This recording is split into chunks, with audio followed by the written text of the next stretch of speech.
Everybody, Shane Severson, Seth Turner. Good to be here.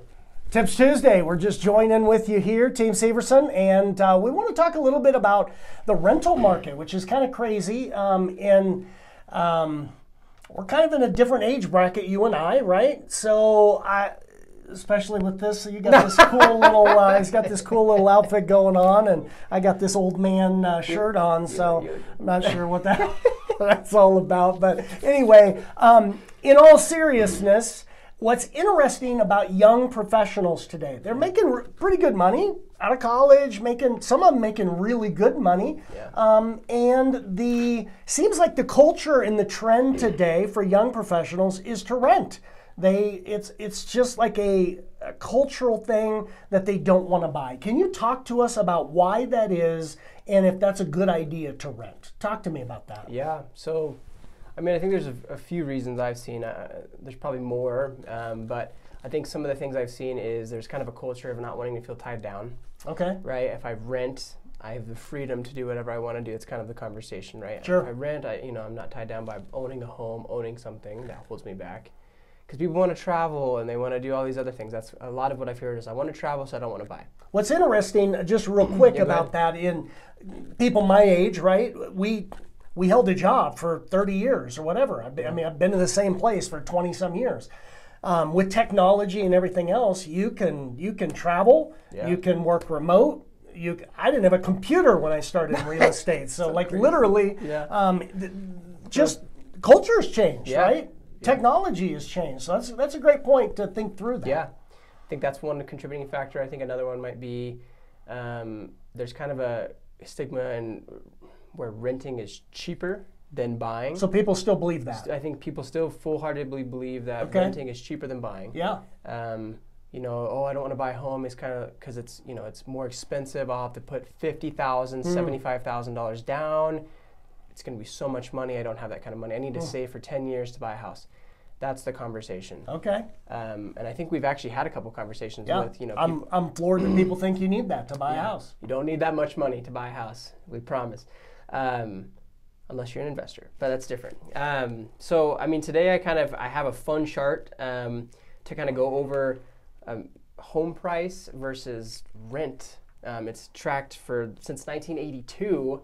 And actually, I think it kind of breaks the stigma apart a little bit. Huh.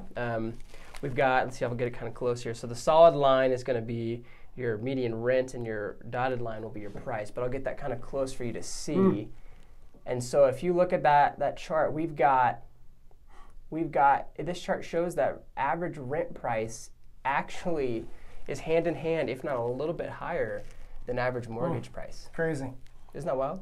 Well, and what blows my mind is people are thinking, I can't afford to buy. It's getting too expensive because prices are doing this. To your point, if prices are doing this, rents are doing that as well. Yeah. So a couple things I wanted to cover this, Shane and I are going to talk about, is when you're renting, I had a conversation with one of my friends. They have to pay first, last, security deposit, and they had a pet. So they've got 4 fees they're putting in. They're paying like $8-10 grand just to get into a rental for a year lease. But I've seen year leases, 2-year leases where you rent to have that freedom, but then you're signing a year lease or a 2-year lease where you have to be there, or you have to pay a fee like of $3-4 grand. So you're locked in. You're locked in unless you want to pay a ton of money to get out. And that's exactly what we've seen. I had some friends buy last year. They had to pay $3 grand in a lease break fee, and they thought it was worth it to pay that to buy. They totally thought it was worth it to do that. And I think we're just seeing a lot of that. So anyways, my brain's getting a little flooded here.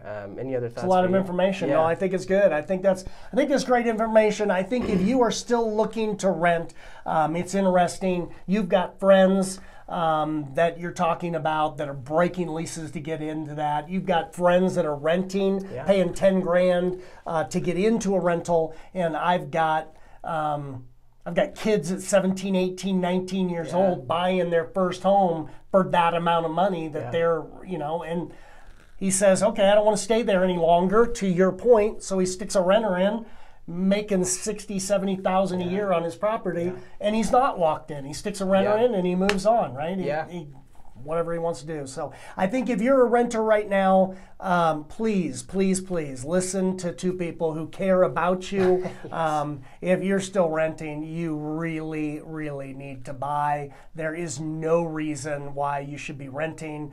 Buy a house and stick another renter in it, make a bunch of money. So anyway. Yeah.